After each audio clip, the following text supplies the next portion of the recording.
गृह एवं जेल मंत्री डॉक्टर नरोत्तम मिश्रा का बयान। गृह विभाग पुलिस रेगुलेशन 72 में संशोधन करने जा रहा है।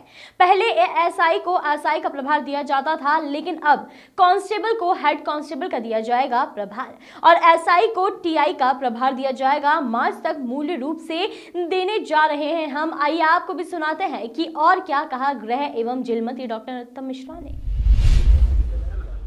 गृह मंत्रालय मध्य प्रदेश में एक उच्च स्तरीय रिक्त पद पर प्रभार देने वाला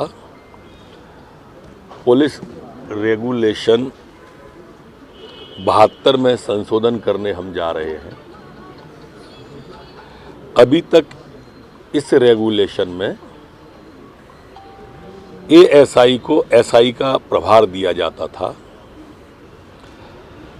ये संशोधन हो जाने के बाद अब कांस्टेबल को हेड कांस्टेबल का, हेड कांस्टेबल को एएसआई का, एएसआई को एसआई का और एसआई को टीआई का प्रभार देने वाला संशोधन करने जा रहे हैं।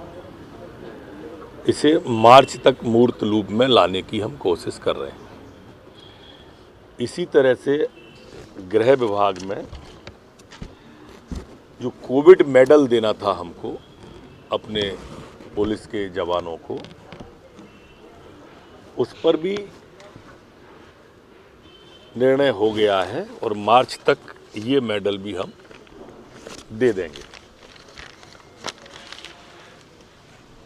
सर, बंगाल में ममता बनर्जी कह रही हैं मैं भी दुर्गा के भक्त हूँ और चुनौती दे रही हैं अमित शाह प्रधानमंत्री नरेंद्र मोदी को कि हिंदुत्व पे आके बहस कर लें सकते हैं।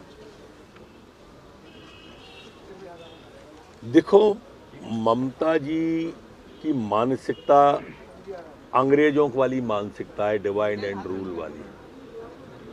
पहले हिंदू मुसलमानों को लड़ाते रहे वो इसी तरह से तुष्टीकरण की नीति करके। अब भगवानों में आपस में विभाजन चाह रही हैं वो। पूरा देश ममता जी की भक्ति को जानता है कि कैसे दुर्गा पूजा पर प्रतिबंध उन्होंने लगाया था, कैसे रोका था उन्होंने।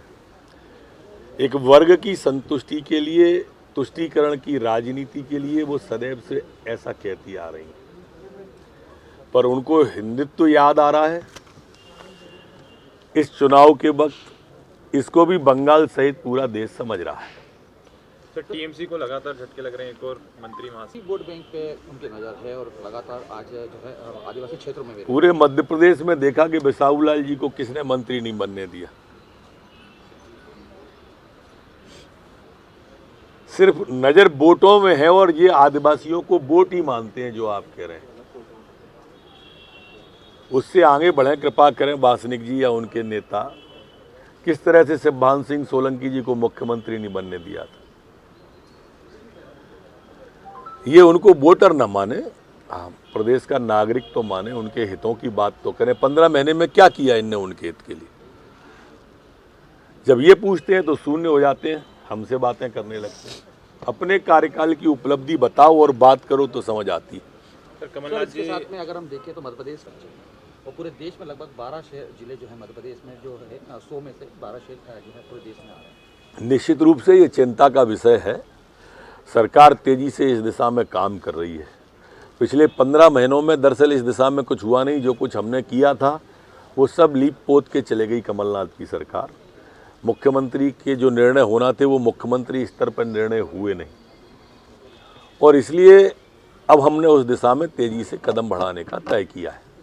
मध्य प्रदेश में सवर्ण आयोग इंटरनेशनल मॉनिटरिंग फ्रंट क्या बोले बजट आ रहा है, केंद्र का बजट आने वाला है, लोगों को खासी उम्मीदें हैं। मध्य प्रदेश को किस तरह से देखते हैं सर?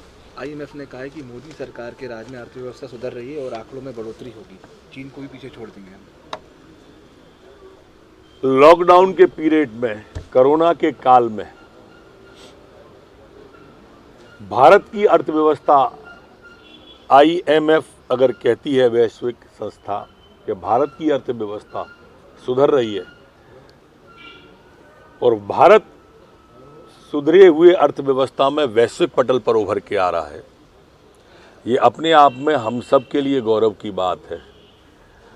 हम प्रधानमंत्री जी की आर्थिक नीतियों के लिए, आम आवाम के लिए, सोच के लिए उन्हें साधुवाद और बधाई देते हैं माननीय नरेंद्र भाई मोदी जी को कि उन्होंने इस तरह की नीतियां लागू की कि आज देश की तेजी से बढ़ती हुई अर्थव्यवस्था तब है जब लॉकडाउन और कोरोना काल चल रहा है।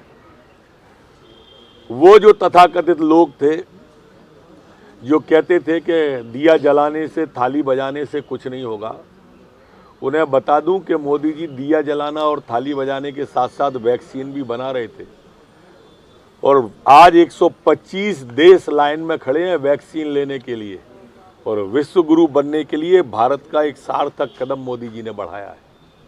सर वही कुपोषण को लेकर सर सवाल था। फिर से उसका सर्वे कराएंगे कि आखिर क्या ऐसी वजह रही नगरीय निकाय चुनाव की तैयारी है।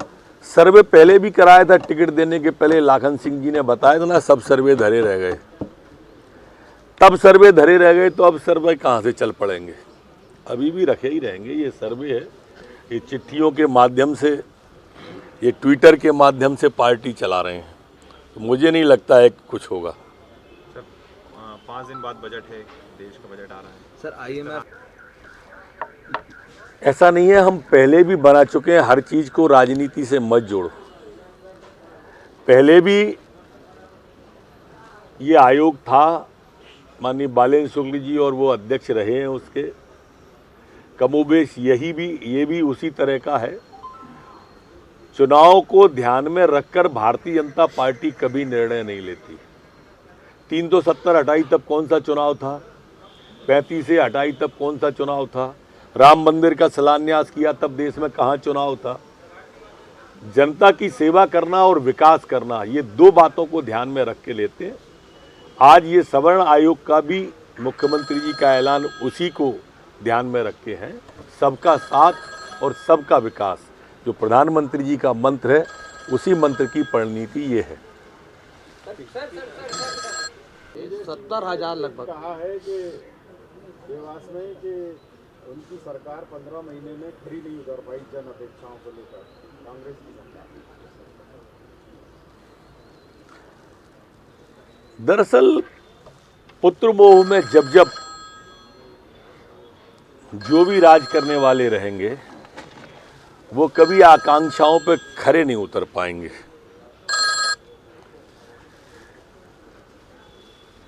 और ये कांग्रेस का दुर्भाग्य ही है कि केंद्र से लेकर राज्य तक सब पुत्र मोह में पड़े हुए हैं, चाहे राष्ट्रीय अध्यक्ष हो, चाहे प्रांतीय अध्यक्ष हो, चाहे दिग्विजय सिंह जी हो। किसी ने कहा था कि पर्दे के पीछे से सरकार चलाओ। किसी ने कहा था कि पुत्र मोह में इतने ग्रसित हो जाओ कि वरिष्ठों का अनदेखा कर दो। जरूरी था कि नंबर 1 पर राज्यसभा में आप जाते, बरैया जी को भेज देते, खरे उतरते। ये जो कर रहे हैं ना कृत्य, ये जनता है, ये पब्लिक है, सब जानती है। कमलनाथ जी 28 प्रभारियों ने रिपोर्ट दी है कमलनाथ जी को, उसके आधार पर अनुशासनहीनता की कार्रवाई होगी और जो पार्टी विरोधी गतिविधियों में लोग शामिल हैं पिछले चुनावों में, उनको बाहर किया जाए। ये उनकी पार्टी का आंतरिक मामला है। और मैंने अखबार में लाखन सिंह, गोविंद सिंह का पढ़ा था, तो मैं पहले बता दूं, इन पर कार्रवाई नहीं कर पाएंगे।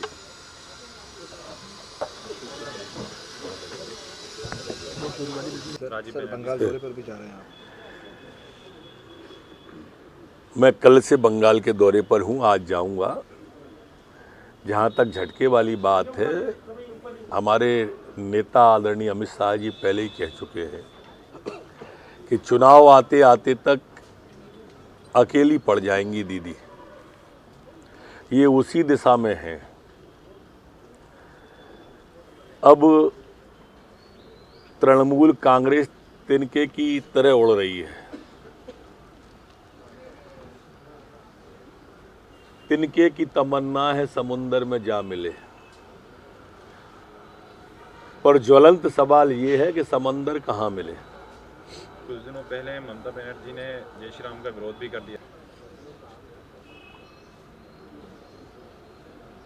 हम अगर पुरातन काल में जाएंगे